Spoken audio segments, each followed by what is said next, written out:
Hello everyone, this is MJ and you are at my channel called Reading This Life. My channel is where we talk fiction, friends, and fun.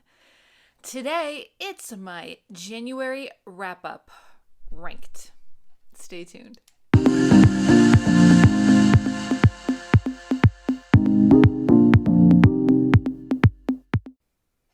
before we get started, the like button. I think it does matter. Maybe. I don't know. But why not? It's there. So smash it for me. Okay. So, as I said in my thumbnail, January was probably my best. It is my best reading month ever. Ever. Prior to this month, my record was 18 books. This month, I challenged myself with the Read What You Own challenge. And that means getting off your phone, getting rid of some of those social media apps that just eat up your time. So I did that with Instagram, said bye-bye to the Reading This Life Instagram. Wasn't doing anything for me. People know how to get in touch with me if they need me. And it was better all around. So by doing that, I was able to cut down my screen time ginormously. And I was able to get in 20 books. Consume 20 books. Now, I know there's going to be sticklers out there that are going to say, audiobooks isn't reading, novellas don't count as books. Yes, they do. It all counts as books. And I'm not going to get into an argument with anyone. So I'm just going to say that I consumed the information for 20 books, whether it be physical books, audiobooks, ebooks. That's basically what I did. And I'm not alone. I know there's other people out there that do the same thing I do. Okay. And as I said in my thumbnail, yes, I read more books than Criminale. And he knows it, and he knows what I'm going to say about it in this video. And of course, he responded with, well, how many pages do you read? Blah, blah, blah. And no, I read more books than you, friend, so leave it at that. And it's the only time it's ever going to happen. All right, so we are going to go through all of the books, worst to best, worst enjoyed, worst to, loved it. All right, so we're going to start at the bottom. Number 20, Manuscript Found in a Milk Bottle. This I read as a part of the Read What You Own challenge. Ooh, gosh, how many years ago was it? Oh, Neil Gaiman put out a Humble Bundle. Do you know what a Humble Bundle is? So if you go to the Humble Bundle website, sometimes they'll do fundraisers. Well, Neil Gaiman did one for refugee. It was for refugees. Some type of a foundation, a program that's going to help others. So he smashed together a whole bunch of books, novellas. I have a Babylon 5 script. This is his worst book. He says it's his worst story ever. So, of course, I wanted to read it and I had to read it. So, yes, it was bad. It was really, really bad. It was kind of like a dad joke. Just not enjoyable. So that was number 20, and that is Manuscript Found in a Milk Bottle. Next two dad jokes were the last two books in the Odd Thomas series. So coming in at number 19 is Saint Odd, which is the last book in the series. And then above that is Deeply Odd, which is the second to the last book in the series. So I started these books in like 2013, 2014, 2015. I started Deeply Odd in 2015 and I put it down because it just wasn't catching with me. I wasn't enjoying it, nothing like that. So when I heard that Criminale was reading the series, I'm like, that's a way I could finish it up. So I said, let me know when you're on number 15 and it's going to motivate me to pick up and finish the last two. And I did. And Koontz has a way of rehashing and retelling certain parts of the story. I mean, technically, if you wanted to skip the whole series and just read the last book, he gives little synopses of each of the little books. He keeps regurgitating these stories to kind of bring it all together, which is fine. But if you've read the whole series, like, I don't want to hear it again, man. You know? So Oh, let's go to rankings. So let's see. Manuscript found, we did the ranking. Let's do the stars. Manuscript found in a milk bottle. I gave 3 stars just because I like Neil Gaiman, but I probably would have given it 2. Sorry. All right. Odd Thomas. Both of them. Saint Odd and Deeply Odd, 3 stars. There were parts that could have been really enjoyable, but there are parts that are just drawn out. I'm like, dude, you don't have to tell me all of these different things. Just get to the action. All right. Coming in next is The Glass Menagerie. Menagerie. And this is by Tennessee Williams. And I got this at a library sale, and I got it because it was probably $1, and it's a play. And I read this in high school. I remember reading it in high school, and a lot of you out there remember reading it in high school, and some of you actually were on stage acting it out.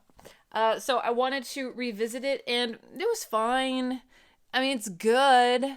It totally took me back to when I was in high school. The story was nice. And a lot of people said the same thing. I remember reading it in high school, but I don't remember what it's about. And it's kind of the same. So, I don't recommend it if you're not into plays or if you don't want to go down nostalgia lane. But I read it. It's good. I gave The Glass Menagerie 4 stars. The average rating is 3.73, so not too far off. Oh, this one was fun. Okay, so I've been on a little bit of a Stephen Graham Jones kick. I'm trying to read maybe one of his books a month. So my local library online has a bunch, which is awesome. They had the novella Attack of the 50-Foot Indian. This was a lot of fun. It was a lot of fun. So think of like a Godzilla movie with, Godzilla coming out of the ocean, but instead it's a 50-foot Indian wearing a loincloth and, coming into town and causing a little bit of havoc. And the town is not knowing how to respond. And Stephen Graham Jones has a really, really interesting way of putting in certain themes regarding racism. It basically is a satire, and the writing is so well done. It was super enjoyable. The book went by so fast. It's not long. It's probably like 70 pages or something like that. And it was just good. It was good. I gave it 5 stars. So if you are a fan of Stephen Graham Jones, or you want to get a little more Stephen Graham Jones, or if you're looking to read, something just a little different that has like a Godzilla-y type vibe to it, this is the one for you. I loved it. And this made me fall in love with Stephen Graham Jones just a little bit more. So let me know in the comment section down below. Have you read this? Did you enjoy it? I did. Next. Oh, we did Rogue Protocol, which is Murderbot number 3 by Martha Wells. This was my least favorite that I've read so far in the Murderbot series. I don't know if it's the plot. I don't know if it's the storytelling. Maybe I was reading too many Murderbots because I read like 3 that week. That could have been it. I don't know. But the 3rd one kind of died out for me a little bit. And the reason I was reading the Murderbots is because they're short. I gave this one 3 stars. Yeah, so this is the Rogue Protocol series. Murderbot is a robot that basically hacks his own system. And instead of following orders, he does his own thing. And he's a little bit naughty. And he's a little bit corrupted. And he's super fun to listen to. Oh, gosh. Just a dream. Murderbot is a vibe. It's a total vibe. And like I said, the stories are short, they're concise, it carries over some of the same characters. And did I enjoy it? Yes. Did I enjoy it as much as the first 2? No. So this Murderbot got 3 stars from me. Now, I don't know why, but Martha Wells in the series, she jumps from these short books all the way to a mega book. Like the next book is probably triple, quadruple the size. And I don't know why. I'm a little hesitant.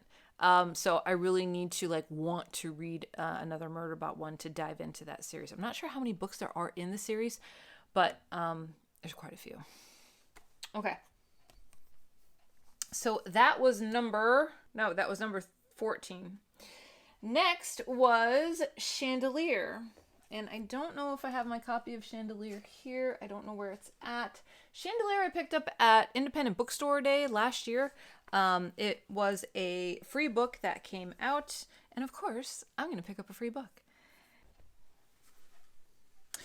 So this is Chandelier by Mieko Kawakami. This is translated by David Boyd. It's an Independent Bookstore exclusive. It's small, baby, but it counts because it's a book. And this story was really, really good. Now, the print is so small. So tiny. It's tiny. But it is fantastic. It talks about... Wait, let me see. Dear reader... I'll read you how Mieko describes it. I want to welcome you into my world of fiction with Chandelier, a story about a woman who spends all her time in a department store, not working there, just being there. It's a story that looks at how we live and die, how the past can shift with our memories, and how it can infiltrate the present in expected ways. I really enjoyed it. And this probably will be... like a palate cleanser in the future. I will come back to this because I enjoyed it so much. And it is it has almost like a old school department store, like a Barney's type of vibe. Where the ladies that are walking in with their Chanel bags that are hitting the makeup counters and all that. And, there's just like this, I don't know, feeling with it. I don't know how to describe it. But super, super enjoyable. So if you love fashion, pick it up. If you can pick it up, I don't even know. It's a what do you call it? Independent Bookstore Day exclusive. So I don't know how that works. That's a cool feature. Okay, I just found another feature on the Scribe I didn't know about. Are you following my Scribe series? Make sure. Okay, so Chandelier was number 14 on the list. Next is number 13, which is Life, the Universe, and Everything Else by Douglas Adams. This is a continuation in the Hitchhiker's Guide to the Galaxy story. We have basically all of the same characters with a couple new ones. And it's good. It's good. It kind of has the same flavor. It has the same flair as the first two books. I categorize it as Seinfeld in space. There's not a lot going on, but there's stuff going on. And, it seems a little rushed at parts. Some of it seems a little unnecessary, but there is a lot of humor in it, and I did appreciate that. So there's that. And like with Seinfeld, it's just a show about nothing. Well, this kind of is a book a little bit about not much going on. So it did still have the Douglas Adams delivery, the vibe, all of that. So it was enjoyable, but not my favorite in the series. Was it funny? Yes. Did I think it was as good as the first two? No. 3 stars. 3 stars for that one. All right, next. Ian McEwan, Machines Like Me. Lovely little book. Takes place in the 80s. And there are 80s in London. And this guy spends about $60,000 to get his own AI technology. And it's a robot. And it didn't go in the direction I thought it was going to go. Ian McEwan has a very strange way of integrating almost like 2 different plots in the book.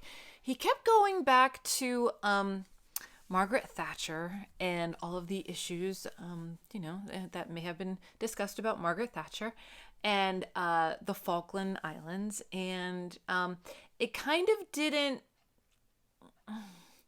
Did it fit within the story? Yes. I'm sure he wanted to send a message. I'm sure that this was his writing style and this is how he intended to write this book. But for me, I wanted this to go in a totally different direction. And Ian McEwan could have, and he didn't. He played it safe, I think. This book came out in 2019. I thought it came out a lot earlier. Wow. Okay. So it's good. It's good. I thought it could have been better. I gave Machines Like Me 3 stars. Next. All right. Y'all been waiting for this one. The Story of the Eye. I read it. This was on the Disturbing Books, picks, chats, whatever. Criminali read it, and he talked about it, and I said, do you think this is something that I would enjoy? And he said, no, I really don't think so. I don't think you'll like it. And I said, okay. I said, so you're going to tell me how, what I'm going to read now? And I said, well, I'm going to read it for myself and find out. And if I didn't have some other books under my belt, I would have been like, what am I reading? So why I wanted to read this book is that it was written in 1928. That, to me, speaks a lot because of the time, 1928. This book must have pushed some buttons back in that time. Let me just read you my little review that I gave it. I gave it 4 out of 5 stars. Here's my review on Goodreads. If it wasn't, this book is in two parts. If it wasn't for part 2, this absolutely would have been a what the did I just read moment. Vile. But the connections outlined in part 2 bring the story forward. And that's true. That was my experience. Absolutely ridiculous, vile. There are a lot of fluids in this book. Eggs have a whole new persona for me. And if it wasn't for part 2, which kind of answered the question, what the is he writing about? I probably would have DNF'd it or given it like a star, maybe a half a star. Can you give a book a half a star? But because the art was explained, I got it. So yeah, and I read that. That's available on Scribd. And I signed up for a free 30-day trial to read that and some other books. And I'll tell you what, Scribd, I don't know how they do what they do, but I'm glad it was on there. Yeah. Have you read The Story of the Eye? Leave a comment down below and let me know. Ugh, God. If you don't have to, I mean, if you want to. But it's a lot of body stuff going on. There's a lot of people doing things to each other. If I didn't have a couple of over-the-top books like that under my belt already, I probably wouldn't have finished it. But I did, so that's why I continued on. And I can say that I read it. So Quentin, if you're out there, yeah, I gave it 4 out of 5 stars. Number 11 is Art Matters. This is a fantastic book by Neil Gaiman and Chris Riddell. I highly, highly recommend this if you are a creative type. So half of this book talks about books and writing, which is fantastic. And it talks about things that we as readers should always remember to take into consideration. There are some strong statements in here. Okay, I love one of these illustrations, if you could see that. It says, we need to teach our children to read and to enjoy reading. We need libraries, we need books, we need literate citizens. Yeah, we do. There's 3 sections. Why our future depends on libraries, reading, and daydreaming. Making a chair and making good art. The world always seems brighter when you've just made something that wasn't there before. Neil Gaiman. Another reason why I love that man. 10. All right. Number 9. I got to it. I read it. It's so good. It's so good. Legends and Lattes. Yes, the hype is real. This is the coziest fantasy read you will ever read. If you love coffee, if you love baked goods, if you love walking into a cafe and getting that vibe, if you love listening to people's first experiences with bean water, if you love hearing just how something is described, what a latte is, what a croissant is, it's lovely. This book was just like a hug, an absolute hug. Really, really, really enjoyed it. What I loved about it so much was just the sweetness of it. We had different layers. I mean, if you want to start your own cafe, this is a pretty good blueprint. We're talking from the ground up. Main character is an orc that was in battle.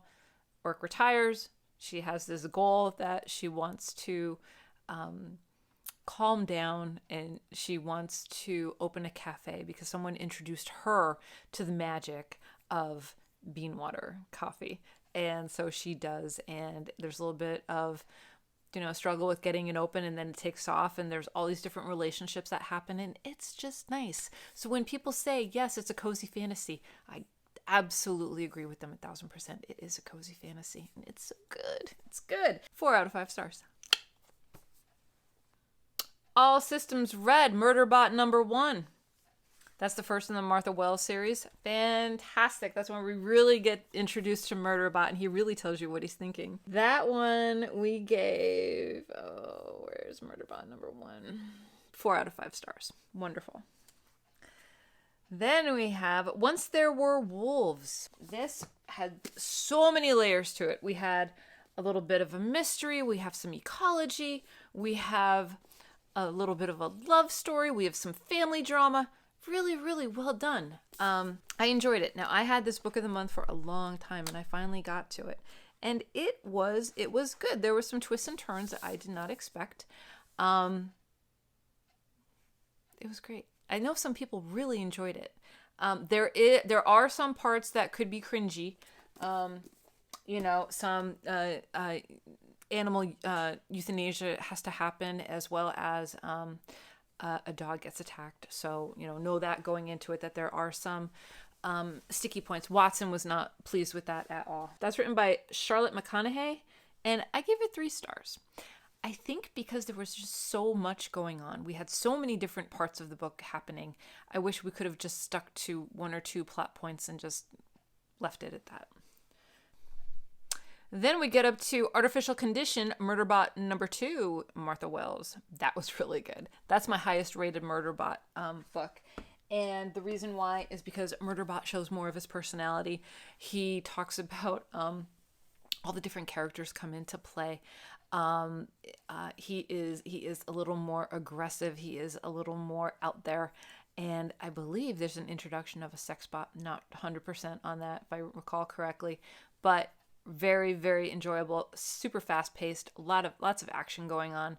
And Murderbot is just a total vibe. Highly recommended. So if you're anyone that wants to get into sci-fi and you want to read about Murderbot, it's good. Next, I read Sour Candy. Sour Candy was fantastic. Now, I have seen this cover for a while on BookTube, and it's one of those covers that just sticks with you, and I'm like, I want to read that. Really, really good. I gave that 5 stars. I'm going to read you about Sour Candy. At first glance, Phil Pendleton and his son Adam are just ordinary father and son, no different from any other. They take walks in the park together, visit county fairs, museums, and zoos, and eat together overlooking the lake. Some might say the father is a little too accommodating given the lack of discipline when his child loses his temper in public. Some might say he spoils his son by allowing him to set his own bedtimes and eat candy whenever he wants. Some might say that such leniency is starting to take its toll on the father, given how his health has declined. What no one knows is that Phil is a prisoner, and up until a few weeks ago, in a chance encounter at a Walmart, he never had seen the child before in his life. Bum, bum, bum. That's good. 5 stars I gave it. Loved it, loved it, loved it. And then I have that Blackpink song in my head. Like sour candy. Next, Anon Pls by Anon Pls. This was fun. My reading month is just all over the place. We've got robots, we have fashion, we have trendiness, we have demons, all this stuff going on. We have the Depression era. That is basically who I am as an individual. All over the place, baby. With what I like and what I don't like. So, yes, Anon Pls. Anon Pls is named after the trendy Instagram site that features celebrity gossip, garnered by all of us. So it is gossip supplied by the people, and it's tips, it's experiences, it's, hey, I saw this couple out at, so and so in LA, no, they're in Boston, no, they're here, they're there. It's almost like a grassroots gossip site, and it's fun. So if you like celebrity culture, check it out on Instagram, Anon Pls. You used to have to be a member of it back when it first started. I think when I got into Anon Pls, it was only like 250,000 people. So I applied and I got in. But now the whole place is running amok, and you can just, hit follow and you're good. And yeah, the book basically tells the creator of Anon Pls pretty much her story, parts of her story. She worked for a stylist and was treated unfairly, treated badly, did this whole thing with starting up her old Instagram, and instead of posting style things, she would post, things that this celebrity allegedly did, or the stylist did, and people started following, people started sharing, people wanted more, and all of a sudden it just took off. And Anon Pls is like hugely successful. Like I said, they just put out a book. Everyone in the know is reading it. It's fun. If you love The Devil Wears Prada, if you love that type of vibe, if you love fashion, if you love a little bit of a love story in there, it's good. It's good. I recommend it. It is just a complete escape. It's an escapist read. It's just fun. I gave Anon Pls, I gave it 4 out of 5 stars. Anon Pls was 4th of the month. Okay, and then 3rd of the month was The Four Winds. The Four Winds I read with Michael Romeo Talks Books and Kelly Hooked on Books. I wasn't sure if I was going to like it. I love this book. This book was really, really, really, really, really, really good. The writing is really well done. It's very descriptive, and it's a sprawling story. So we start out with this woman who is in her teens, and then all of a sudden there's this jump to where she's 25, and it talks about her experiences, and she's married, she's having children, her husband, there's all these different twists and turns that are going on, and she's trying to keep it all together. I have some notes. Main character meets up with another individual. Once Elsa would have said, God will provide, and she will have believed it, but her faith had hit the same hard times that had struck the country. We're talking about the Depression. Now the only help women had was each other. I'll be here for you, Elsa said, then added, maybe that's how God provides. He puts me in your path and you in mine. Jean reached over for Elsa's hand and held it. Elsa hadn't known until right then how much difference a friend could make. How one person could lift your spirit just enough to keep you upright. I love that. This was fun. It's a little quote about a library. Loretta's fingers traced the card reverently. Elsa knew that a library card, a thing they'd taken for granted all of their lives, meant there was still a future, a world beyond this struggle. The Four Winds I gave 4 out of 5 stars. Fantastic. If you're looking for something different, if you want to try a different style of fiction, something a little bit more historical, it was easily digestible for me. I didn't mind reading it, and actually I look forward to picking it up. So good job, everybody, for recommending this one. That was book number 3.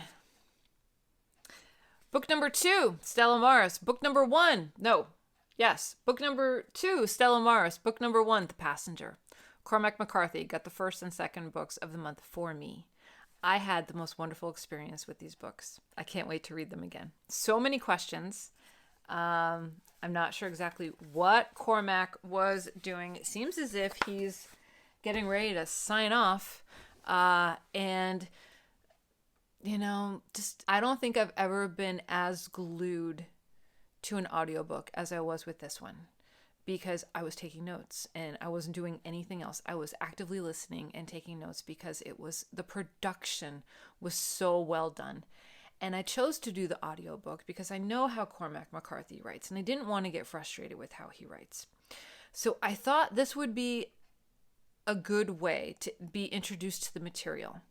Now, I've enjoyed it so much that I plan on reading the book again. I don't know if I'll do it this year, but maybe next year, because I still have questions. There are so many questions with this book, and that's what I love about it. You know, was the kid a hallucination? Was it a shared mental hallucination and imagery? You know, what was the relationship? What's the time hop? What are all of the discussions about JFK? And you know, he's in a coma now. What? And has he been in a coma the whole time? Is he dreaming of all this? It's just very avant-garde. I loved it. I know some people were like, this is his worst work. People are like, oh, it sucked. It wasn't good at all. And I'm just like, you know what? Try another layer and pair the audiobook with it and see if it takes you on a different ride. I loved it. I really did. And that's my January, people. So it was a lot, but it was fun and it was good. And I'm not reading like that again. I am taking my time this month. I think we were already 7 days into the month and I finished one book. And I'm okay with that. I have a bunch of others. I don't know what you mean by, we were already 7 days end of the month, and I finished my book. So, taking my time now on. If I get between 4 and 8 books read in a month, that's fantastic for me. I wanted to push myself. I wanted to get this challenge done. I got it done. I achieved my goal with some hours left to spare, which was huge for me. So if you don't think that you can do something, put your mind to it and you will do it. You will. Yeah, get off your phone. It's the best way. And am I going to go back to Instagram? Hell no. I'm happier now. No thanks. I don't need that. I don't need the competition.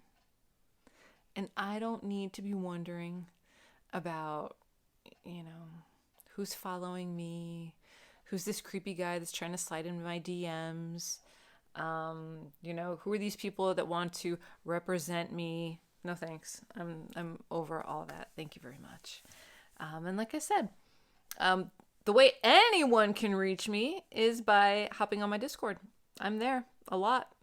As soon as I get a notification that you hopped in, I'm like, hello.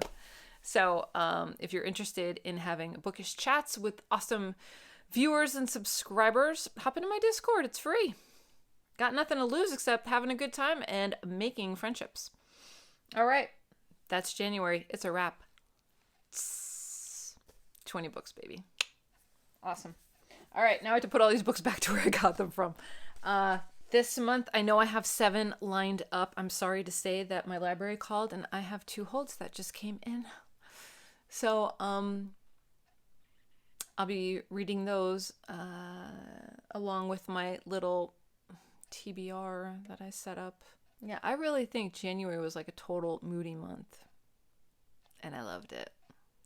I didn't have a TBR. I just went with whatever I wanted to read, really. I had like 2 or 3 books because of buddy reads and group reads, but that's it. It was lovely. For the month, 20 out of 76.